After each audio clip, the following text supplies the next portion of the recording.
एक मूर्तिकार मूर्ति बनाने के लिए पत्थर ढूंढते ढूंढते उसी जगह के पास आ गया और गुफा के दरवाजे पर लगा पत्थर देखकर खुश हो गया।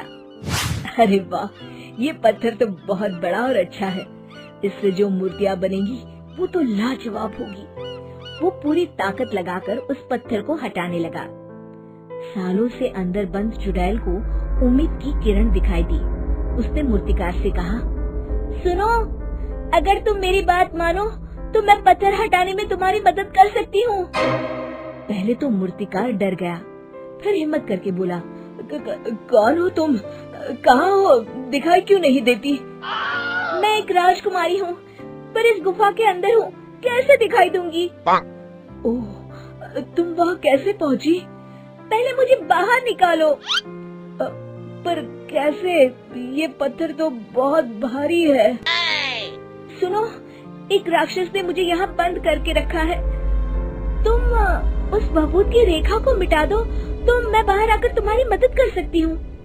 ठीक है, ये कहकर मूर्तिकार ने भभूत की रेखा मिटा दी। पर रेखा मिटते ही चुड़ैल पत्थर तोड़कर बाहर आ जाती है। अरे, ये तुमने क्या किया मूर्ख लड़की? अब मैं इसकी मूर्ति कैसे बनाऊंगा?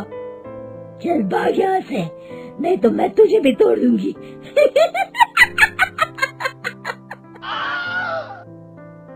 मूर्तिकार वहाँ से भाग गया। रात होने दो, फिर देखती हूँ इन गाँव वालों को। जैसे ही शाम हुई, चुड़ैल अपना शिकार ढूंढने के लिए निकल पड़ी और रामू के घर पहुँची। उसने देखा वो अपने बच्चे को चुड़ैल की कहानी सुना रहा था। फिर क्या हुआ पापा? और सुनाओ ना। बाकी कल सुनाऊंगा, अब सो जा, नहीं तो तुझे भी चुड़ैल के पास भेज दूंगा। हाँ। चादर उड़ाते हुए रामू बोला। रामू के जाते ही चुड़ैल गुड्डू का रूप बनाकर अंदर आई और बोली, पापा मुझे नींद नहीं आ रही, थोड़ी देर बाहर चलिए ना घूमने के लिए। अब रात बहुत हो गई है, बाहर नहीं। अच्छा चलो छत पर चलते हैं।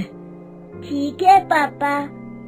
छत पर पहुंचते ही चुड़ैल अपने असली रूप में आ गई और रामू को लेकर उड़ गई। बचाओ, कोई बचाओ मुझे। लोगों को रामू की आवाज सुनाई दी। जब तक सब बाहर आए, चुड़ैल रामू को लेकर जा चुकी थी। अरे रामू, भैया की आवाज तो सुनाई दी पर दिख नहीं रहे। हाँ, आवाज तो मैंने भी सुनी। हे भगवान, अब मैं क्या करूं? गुड्डू के पापा कहाँ होंगे? किस हाल में होंगे? अब चिंता मत करो भाभी, हम पता लगा कर रहेंगे। इस तरह एक दिन शेखर तालाब पर नहाने गया तो उसने देखा रामू वहाँ बैठा हुआ है। वो खुश होते हुए बोला, अरे रामू, कहाँ चले गए थे? सब गांव वाले कितने परेशान हैं तुम्हारे लिए। मैं तो सोने की नगरी गया था, वहाँ सब कुछ सोने का है, ईंट, पत्थर, पेड़, सब सोने का। अच्छा, कहाँ है वो नगरी? बस यही एक कोस दूर है, तुम चलोगे? हाँ हाँ जरूर, घर पर बताकर आता हूँ। अरे चलो भी, शाम तक वापस घर में होंगे। और चुड़ैल उसका हाथ पकड़कर उड़ा ले जाती है।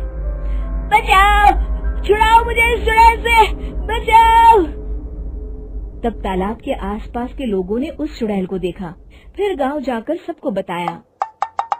वो चुड़ैल वापस आ गई है और इस बार आदमियों को पकड़ रही है। अब हम सबको छुप कर रहना पड़ेगा। उस दिन के बाद गांव के सभी मर्द साड़ी पहनकर रहने लगे। सब सतर्क थे, इसलिए उसे कोई नहीं मिलता। एक दिन वो चुड़ैल खूबसूरत लड़की बनकर गांव में आई और दरवाजा खटखटा कर बोली, सुनिए, कोई है क्या? मुझे ये पता पूछना था। लाओ देखो तो सही। हरिया के बाहर निकलते ही चुड़ैल अपने असली रूप में आ जाती है और उसे लेकर हंसते हुए उड़ जाती है। अगले दिन रामू का बेटा अपनी माँ से कहता है, माँ, जब मैं बड़ा हो जाऊंगा तो वो चुड़ैल मुझे भी पकड़ कर ले जाएगी। नहीं मेरे लाल, मैं तुझे कुछ नहीं होने दूंगी। रात को सोते समय वो सोचती है, अगर काजू औरत बन सकता है तो मैं मर्द क्यों नहीं। वो उठी और अलमारी से अपने पति के कपड़े निकालकर पहन लिए।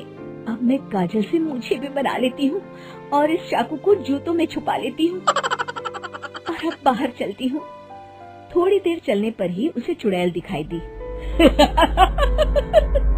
अरे वाह, आज तो शिकार खुद चलकर मेरे पास आया है। नहीं चुड़ैल जी, मैं इस गांव का नहीं हूँ, मुझे मत पकड़ो। तो क्या हुआ, मर तो है ना? वो रागिनी को पकड़कर उसी गुफा में बंद कर देती है जहाँ बाकी गांव वालों को छुपा कर रखा था। आज का काम खत्म, अब आराम फरमाया जाए। रात को रागिनी अपने पति से मिलती है। आप जिंदा है? तुम कौन हो भाई? मुझे नहीं पहचाना, मैं आपकी रागिनी। वो मूछें मिटा देती है। अरे तुमने अपनी जान खतरे में क्यों डाली? किसी न किसी को तो ये कदम उठाना ही था। ये देखिए, मैं चाकू भी साथ लाई हूँ।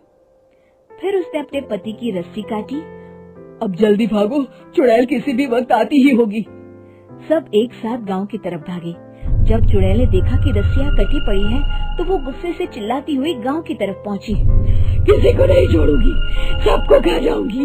इतनी हिम्मत, अब भुगतना पड़ेगा। रास्ते में उन्हें एक मंदिर दिखाई दिया। वो सब उसी में घुस गए। उनके पीछे चुड़ैल भी मंदिर में घुसी। अब तुम्हें कोई नहीं बचा सकता, अब तुम्हें कोई नहीं बचा सकता।